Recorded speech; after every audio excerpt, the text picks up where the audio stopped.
Bom dia, primeiro ano. Nossa, que saudade de vocês. A gente já se vê tão pouquinho, né? Agora com essa epidemia tá mais difícil, mas bom. A gente vai devagarzinho retomando o contato por aqui. Espero que todo mundo esteja bem, que os familiares de vocês também estejam bem. Que vocês estejam se cuidando, estejam ficando em casa de verdade, sem fazer besteira. E que a gente consiga sair dessa sem muitas perdas. O importante é isso, que quando a gente conseguir voltar, não falte ninguém, que todo mundo esteja lá com a gente. Bom, vocês devem estar dizendo assim, mas professor, o trovadorismo a gente não já falou sobre isso? E vocês lembram ainda de alguma coisa? Bom, gente, foi o último assunto que a gente deu. E foi naquela confusão logo, foi uma época mais complicada. Então eu preferi começar repetindo esse assunto. Bom, o que é o trovadorismo? Vamos lá. É chamado de trovadorismo o primeiro movimento artístico que se deu na poesia europeia, sobretudo a partir dos séculos XI e XII, composto por cantigas líricas e satíricas, escrita pelos trovadores, que dão nome ao movimento. Era um híbrido entre a linguagem poética e a música. Bom, traduzindo um pouquinho isso aí. A gente sabe que é um movimento europeu, artístico, que aconteceu na poesia. Bom, na verdade tudo começou com música. Os trovadores, eles cantavam, eles inventavam canções e cantavam essas canções. E tinham vários tipos de música, certo? Depois disso, essas canções começaram a ser escritas. E com isso a gente conseguiu guardá-las até hoje. Existem cantigas líricas. O que são coisas líricas? Que falam de sentimentos. Amor, amizade, principalmente. E também tem as cantigas satíricas. As satíricas são as mais críticas, certo? Nesse caso, você deve estar sempre criticando alguma coisa. Bom, e é um híbrido entre linguagem e música porque começou com a música. E o que é a música? A música é uma grande poesia. Então, vamos lá. Contexto histórico. Quando é que iniciou? Início do século XI, com a queda do Império Romano. O que aconteceu? A Europa foi assolada pelas invasões bárbaras e as pessoas começaram a se mudar para o campo. Em troca de comida, eles trabalhavam em grandes propriedades. Isso acabou formando os feudos. E o que eram os feudos? Eles eram pedaços de terra onde os senhores feudais, quem eram esses senhores feudais, quem eram os proprietários dessa terra, que era o clero e a nobreza, eles recebiam os refugiados. E esses refugiados se tornavam servos, eles começavam a trabalhar para eles, em troca de comida e de abrigo. Bom, era um período também que a igreja tinha muita força, a igreja dominava tudo. O teocentrismo era uma realidade, então Deus realmente estava no centro, tudo era em nome de Deus. E ainda tinha a época do cavalheirismo. O que é o cavalheirismo? É a época onde tinham os cavaleiros, eles tinham ideais de lealdade, de honra e também seguiam os princípios cristãos, certo? Bom, em Portugal. Em Portugal, o trovadorismo vai iniciar com a canção da Ribeirinha. Ela tem como autor Paio Soares de Taveiroz e foi escrita no final do século XII. Então, esse movimento ele vai influenciar as novas escolas literárias portuguesas, que vão aparecer posteriormente. E, claro, depois a literatura brasileira.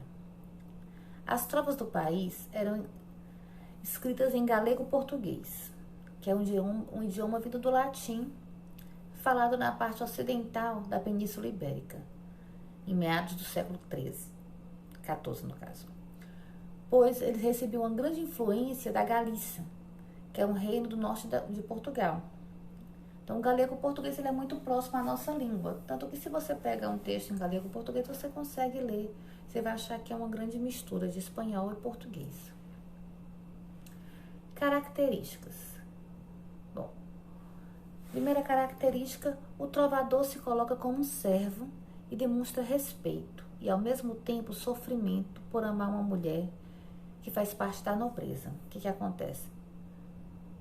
O trovador, ele vai cantar muitas músicas, fazer muitas cantigas inspiradas no amor que ele sabe que nunca vai ser correspondido.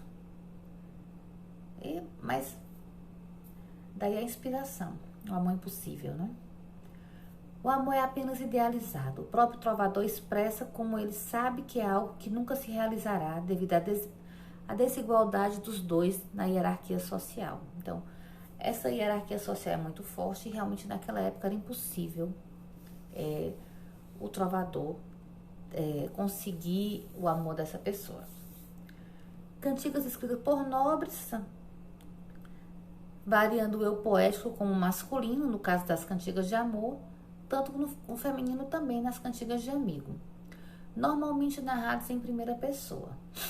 Então, às vezes, o autor, ele poderia ser um autor masculino e poderia escrever como se fosse uma mulher falando. Então, ou seja, o eu poético, ele pode, não depende do sexo do escritor. Ele pode escrever uma poesia como se ele fosse uma mulher. Bom, normalmente elas são narradas em primeira pessoa. Elas respeitam e enaltecem o teocentrismo e os valores dos cavaleiros, como nobreza e honra. No caso das poesias satíricas, elas tendem a apresentar uma crítica direta ou indireta às estruturas sociais, certo? Vamos lá. As cantigas líricas, nós temos dois tipos, as cantigas de amor e as cantigas de amigo. As cantigas de amor, elas têm como características: o sujeito lírico masculino sempre vai ser um homem que fala a amada.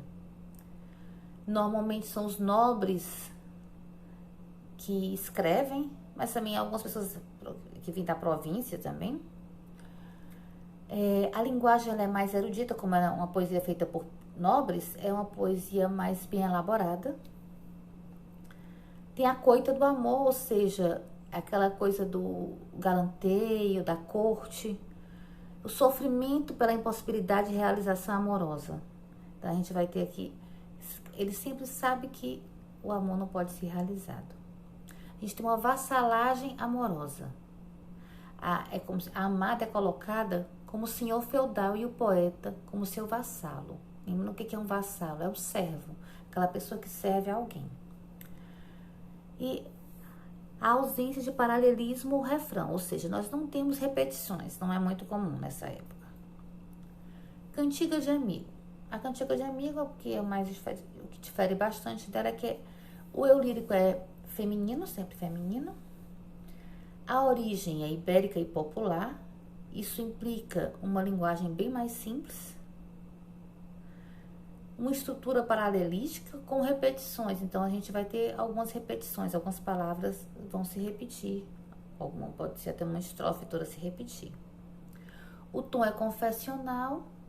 A mulher dirige-se a Deus, a mãe, uma irmã ou uma amiga, ou ainda algum elemento da natureza. Ela sempre fala com alguém.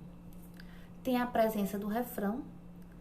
E, assim, ela sempre vai também lamentar, às vezes vai lamentar a ausência do amado, que partiu da guerra para a guerra ou desapareceu. Normalmente a história é um cavaleiro que foi embora.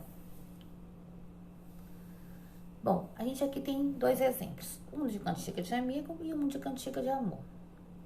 De cantiga do amigo, primeiro. Ondas do mar de Vigo. Onde andam ondas do mar de Vigo? Acaso vistes meu amigo? Aqui já teve uma repetição, vocês observaram, não é isso? E ela está falando com as ondas do mar. Então, ela fala com alguém, de uma maneira que não é uma pessoa mesmo, mas fala com alguém. Queira Deus que lhe venha cedo. Ondas do mar agitado, acaso viste o meu amado? Queira Deus que ele venha cedo. Aqui a gente vê que ela fala com Deus, ela acredita em Deus, o teocentrismo bem presente. Queira Deus que ele venha cedo. Acaso viste meu amigo, aquele por quem suspiro? Queira Deus que ele venha cedo. Acaso viste meu amado, porque tem um grande cuidado? Queira Deus que ele venha cedo. Então, ela sempre pede a Deus que ele venha cedo e ela está à procura da pessoa. Então, a gente vai ter aqui esse sentimento de saudade da pessoa amada. E bom, a gente vê aqui o amado, o amigo, como se fosse uma mulher que estivesse escrevendo. Vocês diriam que professora, mas também poderia ser um homem. Poderia. Não naquela época dessa forma. Os autores não interpretariam assim, tá certo? Cantiga da Ribeirinha. Essa daqui é uma cantiga bastante conhecida, porque, na verdade, ela foi quem deu início ao trovadorismo português. Vamos lá. No mundo ninguém se assemelha a mim, enquanto a vida continuar como vai, porque morro por vós. E aí? Minha senhora alva e de pele rosada, quereis que vos retrate? Quando eu vos vi sem manto, maldito seja o dia em que me levantei, e então não vos vi feia. E minha senhora, desde aquele dia, ai, tudo me ocorreu muito mal. E a vós, filha de Dom Paio, Muniz, parece-vos bem que me presenteeis como uma garvaia. Pois eu, minha senhora, como presente, nunca de vós receberá algo, mesmo que de ínfimo valor. Então, assim, ele se apaixonou por essa pessoa e ele vê que, claro, essa pessoa nunca vai lhe dar nada em troca. Nenhuma coisa de ínfimo valor vai ser dada a essa pessoa, a esse trovador que se apaixonou. Bom, característica das cantigas. As cantigas satíricas são obras poéticas com forte tom de crítica social, bem comum no mundo boêmio medieval. Então, eles criticam a sociedade, criticam a política da época, criticam os senhores feudais.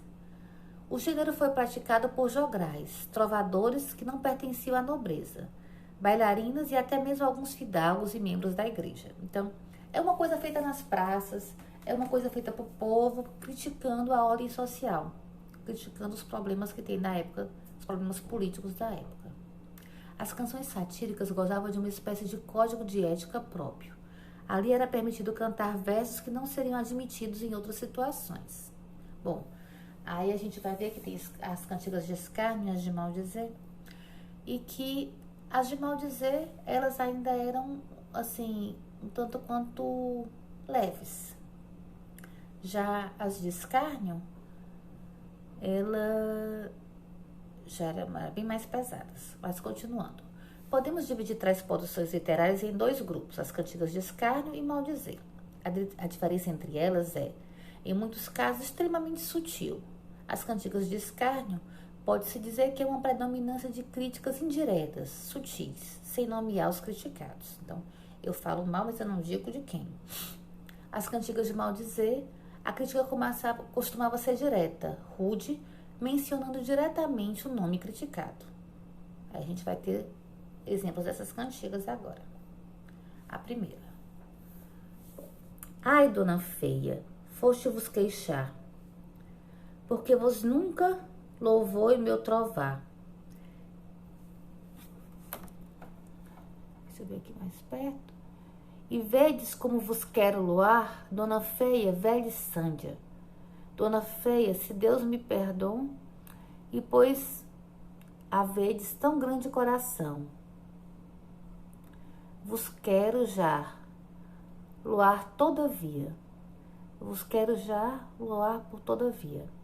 E vedes qual será a loação, dona feia, velha e sândia. Quer dizer, dona feia, velha e louca. Dona feia, nunca vos eu loei, nunca eu louvei a você. Em meu trovar, mas muito trovei. Já trovei muito, cantei muito. Mas ora, já um bom cantar farei, em que vos louarei todavia. Ele vai fazer uma boa música que vai louvá-la.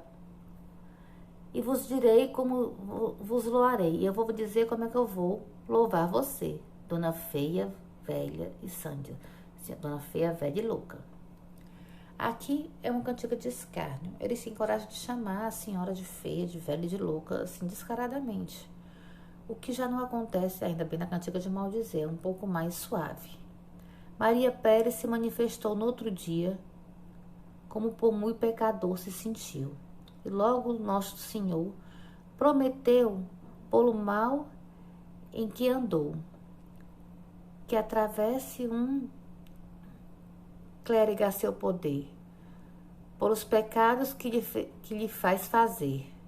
O demo com que cheia sempre andou, manifestou-se, cadiz que se achou, pecador muito e porém rogador, e foi logo Deus e teve por melhor de guardar a ele cá o que guardou. E mente viva diz que quer ter um clérigo com que se defender, poça do demo que sempre guardou. Gente, esses textos, assim como tá nessa outra linguagem, eles são meio chatos de ler.